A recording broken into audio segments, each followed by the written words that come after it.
வணக்கம். சுப்ரீம் செய்திகளுக்காக சி தரணி. புதுச்சேரி தடுப்பு காவலில் உள்ள வாக்காளர்களுக்கு தபால் வாக்குப்பதிவு நேற்று நடைபெற்றது. அனைத்து வாக்கு சாவடிகளிலும் வயதானவர்கள் மற்றும் முடியாதவர்களுக்கு உதவிட மாணவ மாணவிய தன்னார்வலர்கள் மாவட்ட தேர்தல் அதிகாரி அலுவலகம் நியமிப்பு. புதுச்சேரியில் இன்றுடன் ஓய்கிறது தேர்தல் பிரச்சாரம். கட்சி தலைவர்கள் மற்றும் போட்டியிடும் அனைத்து வேட்பாளர்களின் இறுதிக்கட்ட சூறாவளி பிரச்சாரம். இனி விரிவான செய்திகள்.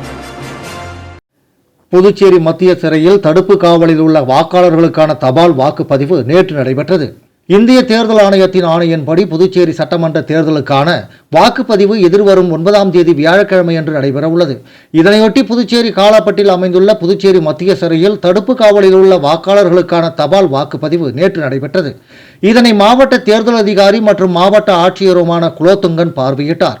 மேலும் சிறையில் உள்ள அடிப்படை கட்டமைப்பு வசதிகளை பார்வையிட்ட பின் சிறையில் உள்ள கைதிகளை சந்தித்து நிறைகுறைகளை கேட்டறிந்தார்.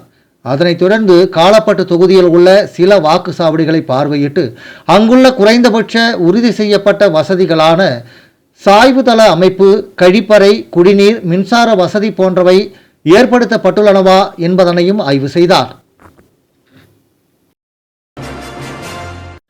புதுச்சேரியில் நடைபெறவுள்ள சட்டசபை தேர்தலில் அனைத்து வாக்கு சாவடிகளிலும் வயதானவர்கள் மற்றும் முடியாதவர்களுக்கு உதவிட மாணவ மாணவிய தன்னார்வலர்கள் நியமிக்கப்பட்டுள்ளனர். எதிர்வரும் புதுச்சேரி சட்டப்பேரவை தேர்தலுக்காக அமைக்கப்பட்டுள்ள 845 வாக்கு சாவடிகளிலும் வயதானவர்கள் மற்றும் முடியாதவர்களுக்கு உதவிடவும் வாக்காளர்கள் கொண்டு வரும் அலைபேசிகள் வாக்குச்சாவடி உள்ளே எடுத்துச் செல்ல அனுமதி இல்லாததால் அவர்கள் வாக்களித்து வரும் வரை அவற்றை பாதுகாப்பாக வைத்துக் கொள்ளவும் ஒரு வாக்குச்சாவடிக்கு 2 மாணவ மாணவியர் தன்னார்வலர்களும், அது மட்டுமல்லாமல் ஒவ்வொரு சட்டமன்ற தொகுதிக்கும் தேர்தல் நடத்தும் அதிகாரி குறிப்பிட முடியாத வாக்காளர்களை அழைத்து வந்து வாக்குப்பதிவு செய்திட உதவி செய்திட தனியாக 2 தன்னார்வலர்கள் என புதுச்சேரியில் உள்ள பல்வேறு கல்லூரிகளைச் சார்ந்த மொத்தம் 1736 தன்னார்வலர்கள் மாவட்ட தேர்தல் அதிகாரி அலுவலகம் மூலம் நியமிக்கப்பட்டுள்ளனர். வாக்குச்சாவடியில் பணிபுரிய உள்ள தன்னார்வலர்களுக்கு ஒரு டிஷர்ட், தொப்பி, லோகோ டோக்கன், ஸ்டிக்கர், சிறிய நோட்டு புத்தகம், சுற்றுச்சூழலுக்கு ஏற்ற பொருட்களால் தயாரிக்கப்பட்ட பேனா, அவர்கள் கடைபிடிக்க வேண்டிய விதிகள் அடங்கிய ஒரு பணி தொகுப்பு புதுச்சேரி தலைமை தேர்தல் அதிகாரி அலுவலகம் ஏற்பாடு செய்துள்ளது. மாணவ மாணவியர் தன்னார்வலர்கள் நியமனத்தினை துவக்கி வைத்து அவர்கள் பணிக்குண்டான தொகுப்பினை வழங்கி பேசிய மாவட்ட தேர்தல் அதிகாரி குலோத்துங்கன் தேர்ந்தெடுக்கப்பட்ட மாணவ மாணவிகளுக்கு வாழ்த்து தெரிவித்து அவர்கள் தேர்தல் நாளன்று காலை முதலில் அவர்களுடைய வாக்கினை பதிவு செய்துவிட்டு பின்னர் பணி ஒதுக்கப்பட்ட வாக்குச்சாவடிக்கு சென்று அவர்களுக்கு ஒதுக்கப்படும் பணியினை மேற்கொள்ள வேண்டும் என்றும் நல்லதோர் சமுதாய பணியினை செய்திட அவர்களுக்கு கிடைத்திருக்கும் வாய்ப்பினை பயன்படுத்தி சிறப்பான பெயர் எடுக்க வேண்டும் என்றும் வாழ்த்தினார். நேற்று மாலை நடந்த துவக்க நிகழ்ச்சியினை தொடர்ந்து பல்வேறு கல்லூரிகளைச் சார்ந்த சுமார் 250 மாணவ மாணவியர்களுக்கு தொகுப்புகள் வழங்கப்பட்டன. இன்னும் 2 நாட்களில் மீதமுள்ள தன்னார்வலர்கள் அனைவருக்கும் இந்த தொகுப்புகள் வழங்கப்பட உள்ளன. மாவட்ட தேர்தல் அதிகாரி அலுவலகத்தின் வாக்காளர் விழிப்புணர்வு பிரிவு ஏற்பாடு செய்திருந்தது. புதுச்சேரி காமராஜ் நகர் தொகுதியில் லட்சிய ஜனநாயக கட்சியின் தலைவர் ஜோஸ் சார்லஸ் மார்டின் இறுதிக்கட்ட தேர்தல் பிரச்சாரத்தை சிறப்பாக நிறைவு செய்தார். புதுச்சேரி காமராஜ் நகர் தொகுதியில் லட்சிய ஜனநாயக கட்சியின் தலைவர் ஜோஸ் சார்லஸ் மார்டின் இறுதிக்கட்ட தேர்தல் பிரச்சாரத்தை சிறப்பாக நிறைவு செய்தார். திறந்தவெளி வாகனத்தில் சாரம் பகுதியிலிருந்து புறப்பட்ட அவர் வெங்கடேஸ்வரா நகர், பாலாஜி நகர், அண்ணாமலை நகர், கிருஷ்ணா நகர், ரெயின்போ நகர், தேவகி நகர், சங்கரதாஸ் நகர், கென்னடி கார்டன், சாமிப்பிள்ளை தோட்டம், வள்ளலார் சாலை உள்ளிட்ட பல பகுதிகளில் சுற்றுப்பயணம் மேற்கொண்டார். தொகுதி முழுவதும் வாகனத்தில் நின்றபடி பொதுமக்களுக்கு கையசைத்து வணக்கம் தெரிவித்த அவர் தாம் போட்டியிடும் தர்பூசணி சின்னத்திற்கு வாக்களிக்குமாறும் கேட்டுக்கொண்டார். குறிப்பாக வாக்குச்சீட்டில் 6ஆம் எண்ணில் உள்ள தர்பூசணி சின்னத்திற்கு ஆதரவு தருமாறு மக்களிடம் வலியுறுத்தினார். இலங்கை கடற்படையினரால் கைது செய்யப்பட்டு விடுதலையான புதுச்சேரி தமிழக மீனவர்கள் லட்சிய ஜனநாயக கட்சியின் தலைவர் ஜோஸ் சார்லஸ் மார்டினை சந்தித்து நன்றி தெரிவித்தனர்.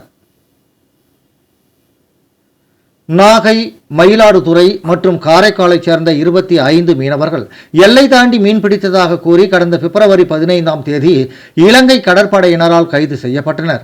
மேலும் அவர்கள் பயன்படுத்திய 2 படகுகளும் பறிமுதல் செய்யப்பட்டன.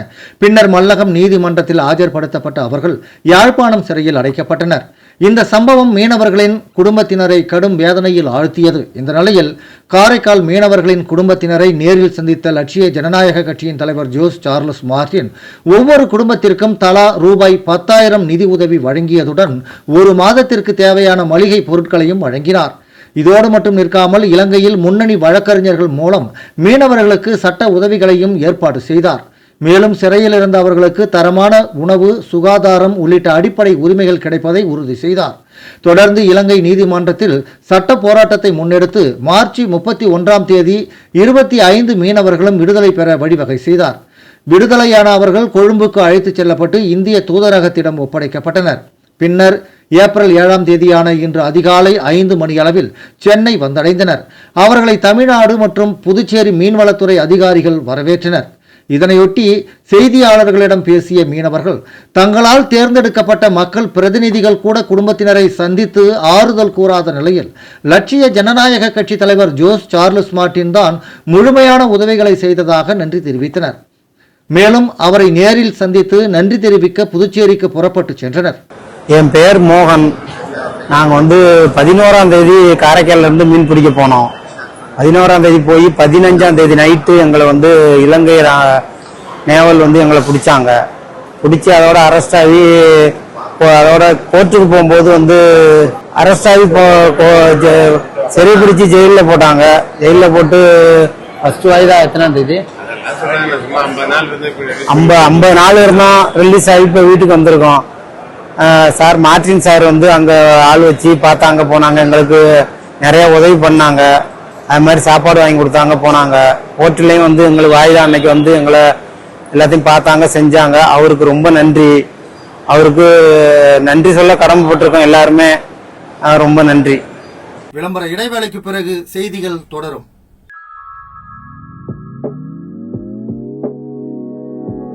ஜோஸ் ஆலுகாஸில் இயர் எண்ட் சேல் வந்தாச்சு.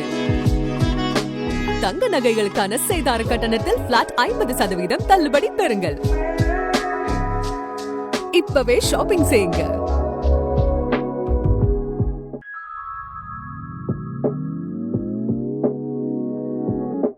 ஜோஸ் ஆலுகாஸில் இயர் எண்ட் சேல் வந்தாச்சு. தங்க நகைகளுக்கான சேதார கட்டணத்தில் பிளாட் 50% தள்ளுபடி பெறுங்கள். இப்பவே ஷாப்பிங் செய்யுங்க. செய்திகள் தொடர்கின்றன.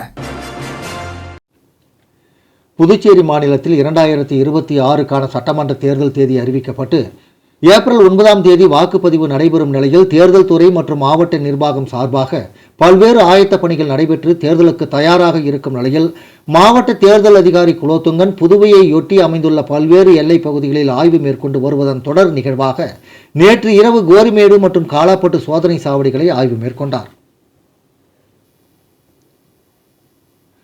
புதுச்சேரி மாநிலத்தில் 2026க்கான சட்டமன்ற தேர்தல் தேதி அறிவிக்கப்பட்டு ஏப்ரல் 9 வாக்குப்பதிவு நடைபெறும் நிலையில் தேர்தல் துறை மற்றும் மாவட்ட நிர்வாகம் சார்பாக பல்வேறு ஆயத்த பணிகள் நடைபெற்று தேர்தலுக்கு தயாராக இருக்கும் நிலையில் மாவட்ட தேர்தல் அதிகாரி குலோத்துங்கன் புதுவையையொட்டி அமைந்துள்ள பல்வேறு எல்லைப் பகுதிகளில் ஆய்வு மேற்கொண்டு வருவதன் தொடர் நிகழ்வாக நேற்று இரவு கோரிமேடு மற்றும் காலாப்பட்டு சோதனை சாவடிகளை ஆய்வு மேற்கொண்டார். அங்கு அமைக்கப்பட்டுள்ள சிசிடிவி கேமராக்கள் இயங்குகிறதா என்பது குறித்து ஆய்வு மேற்கொண்ட மாவட்ட தேர்தல் அதிகாரி பல்வேறு வாகனங்களை சோதனையிடும் பணிகளை பார்வையிட்டார். மேலும் வரும் 9 தேர்தல் நடைபெற இருப்பதால் தங்களது பணிகளை மேலும் தீவிரப்படுத்தும்படியும் சோதனை சாவடிகளில் 24 மணி நேரமும் கண்காணிப்பு மிக அவசியம் எனவும் பணம், பரிசு பொருட்கள், மதுபானம், பிற இலவச பொருட்கள் எடுத்துச் செல்லாதவாறும் புதுவை எல்லைக்குள் வராமல் தீவிர கண்காணிப்பில் ஈடுபட வேண்டும் எனவும் கேட்டுக்கொண்டார். பறக்கும் படை, நிலையான கண்காணிப்பு குழுக்கள், வீடியோ கண்காணிப்பு குழுக்கள், கணக்காய்வு குழுக்கள் மற்றும் மத்திய மாநில காவல்துறை அதிகாரிகள் ஒருங்கிணைந்த முறையில் செயல்பட்டு தேர்தல் தொடர்பான முறைகேடுகளை தடுக்கும் பணிகளை வலுப்படுத்த வேண்டும் என்றும் மாவட்ட தேர்தல் அதிகாரி குலோத்துங்கன் அறிவுறுத்தினார்.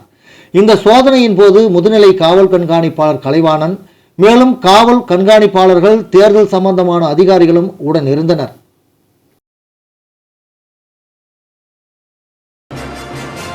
வாக்குப்பதிவுக்கு 48 மணி நேரம் முன்னர் சட்டவிரோத கூட்டங்கள், பேரணிகளை நடத்தக்கூடாது என மாவட்ட தேர்தல் அதிகாரி குலோத்துங்கன் உத்தரவு பிறப்பித்துள்ளார். புதுச்சேரி மாவட்ட தேர்தல் அதிகாரி குலோத்துங்கன் வெளியிட்டுள்ள செய்திக்குறிப்பில், புதுச்சேரி சட்டமன்ற தேர்தலுக்கான வாக்குப்பதிவு வரும் 9 வாக்கு எண்ணிக்கை மே மாதம் 4 நடைபெறும் என்று தேர்தல் ஆணையம் அறிவித்துள்ளது.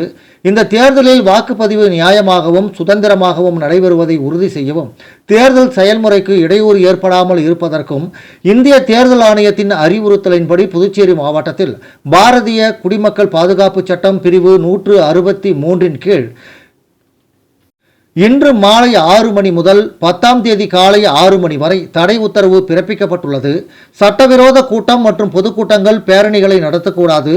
இந்த உத்தரவில் தோன்றும் சட்டவிரோத கூட்டம் என்ற சொற்றொடர் குடிமக்கள் தங்கள் வழக்கமான தொழில் மற்றும் வேலைகளை செய்வதற்கும், வாக்களிக்க செல்வதற்கும், ஜனநாயக திருவிழாவை சரியான உணர்வோடு கொண்டாடுவதற்கும், தனிப்பட்ட நிகழ்ச்சிகள், இறுதி சடங்குகள் ஆகியவற்றிற்காக ஒன்று கூடுவதற்கும் தடையாக இருக்காது. மேலும் 5 நபர்களுக்கு மிகாமல் வீடு வீடாக சென்று பிரச்சாரம் செய்வதற்கும் இது பொருந்தாது. அரசியல் கட்சி நிர்வாகிகள், வேட்பாளர்கள், தேர்தல் பிரச்சாரம் செய்பவர்கள், பிரச்சார பணியாளர்கள் போன்றவர்கள் தங்கள் தொகுதி அல்லாத வேறு தொகுதியில் தேர்தல் அல்லது கட்சி பணிக்காக தொடர்ந்து இருக்கக்கூடாது. ஒலிபெருக்கியை பயன்படுத்தக்கூடாது. வாக்குப்பதிவு முந்தைய மற்றும் இந்திய தேர்தல் கருத்து கணிப்புகளின் முடிவுகளை வெளியிடுதல் மற்றும் தேர்தல் விவரங்களையும் அச்சு, மின்னணு, சமூக ஊடகத்தில் வெளிப்படுத்துவதற்கும் தடை விதிக்கப்படுகிறது என்று அவர் கூறியுள்ளார். 30,000த்திற்கும் மேற்பட்ட வாக்காளர்களை நேரில் சந்தித்த ஒரே வேட்பாளர் என்ற சாதனையோடு ஜோஸ் சார்லஸ் மார்டின் பிரச்சாரம் மேற்கொண்டு வருகிறார். புதுச்சேரி காமராஜர் நகர் தொகுதியில் லட்சிய ஜனநாயக கட்சியின் தலைவர் மற்றும் வேட்பாளரான ஜோஸ் சார்லஸ் மார்டின் அவர்கள் தீவிர தேர்தல் பிரச்சாரத்தில் ஈடுபட்டு வருகிறார். அவர் போட்டியிடும் தர்பூசணி சின்னத்திற்கு ஆதரவு கோரி தொகுதி முழுவதும் வீடுதோறும் சென்று வாக்கு சேகரித்து வருவது குறிப்பிடத்தக்கது. இந்த தேர்தலில் புதுச்சேரியில் இதுவரை எந்த சட்டமன்ற வேட்பாளரும் மேற்கொள்ளாத விதமாக ஒவ்வொரு வாக்காளரையும் நேரில் சந்தித்து அவர்களின் கருத்துகளையும் குறைகளையும் கேட்டறியும் தனித்துவமான முறையை ஜோஸ் சார்லஸ் மார்டின் கடைபிடித்து வருகிறார். காமராஜ் நகர் தொகுதிக்கு உட்பட்ட பல்வேறு பகுதிகளில் தினமும் காலை முதல் மாலை வரை தொடர்ந்து மக்களை சந்தித்து வருகிறார். இதுவரை 30,000த்திற்கும் மேற்பட்ட வாக்காளர்களை நேரில் சந்தித்து அவர்களிடம் தனது தேர்தல் வாக்குறுதிகளை விளக்கி ஆதரவை பெற்றுள்ளார். வீடு வீடாக சென்று வாக்கு சேகரிக்கும் போது குடிநீர், சாலை வசதி, கழிவுநீர் வடிகால், தெருவிளக்கு உள்ளிட்ட அடிப்படை வசதிகள் குறித்து மக்கள் முன்வைக்கும் கோரிக்கைகளை கவனமாக பதிவு செய்து தேர்தலில் வெற்றி பெற்றால் அவற்றுக்கு முன்னுரிமை அளித்து தீர்வு காணப்படும் என உறுதியளித்து வருகிறார். மேலும் பெண்கள், முதியோர், இளைஞர்கள் உள்ளிட்ட அனைத்து தரப்பினருடன் நேரடியாக உரையாடி அவர்களின் தேவைகளை புரிந்து கொள்ளும் முயற்சியில் அவர் ஈடுபட்டு வருகிறார். இந்த நேரடி சந்திப்பு பிரச்சாரம் மக்களிடையே நல்ல வரவேற்பை பெற்றுள்ளது. மக்களை நேரில் சந்திப்பதே உண்மையான அரசியல். அவர்களின் பிரச்சனைகளை அறிந்து அதற்கான தீர்வுகளை வழங்குவதே என் நோக்கம். அதற்காகவே ஒவ்வொரு வீட்டிற்கும் சென்று வாக்கு சேகரித்து வருகிறேன் என்று ஜோஸ் சார்லஸ் மார்டின் தெரிவித்துள்ளார்.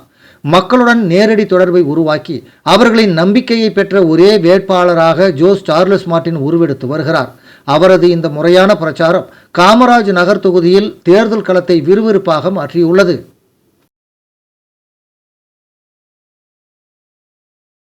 மீண்டும் முக்கிய செய்திகள். புதுச்சேரி தடுப்பு காவலில் உள்ள வாக்காளர்களுக்கு தபால் வாக்குப்பதிவு நேற்று நடைபெற்றது. அனைத்து வாக்கு சாவடிகளிலும் வயதானவர்கள் மற்றும் முடியாதவர்களுக்கு உதவிட மாணவ மாணவிய தன்னார்வலர்கள் மாவட்ட தேர்தல் அதிகாரி அலுவலகம் நியமிப்பு. புதுச்சேரியில் இன்றுடன் ஓய்கிறது தேர்தல் பிரச்சாரம். கட்சி தலைவர்கள் மற்றும் போட்டியிடும் அனைத்து வேட்பாளர்களின் இறுதிக்கட்ட சூறாவளி பிரச்சாரம். இத்துடன் இந்த செய்தி அறிக்கை நிறைவடைந்தன. வணக்கம்.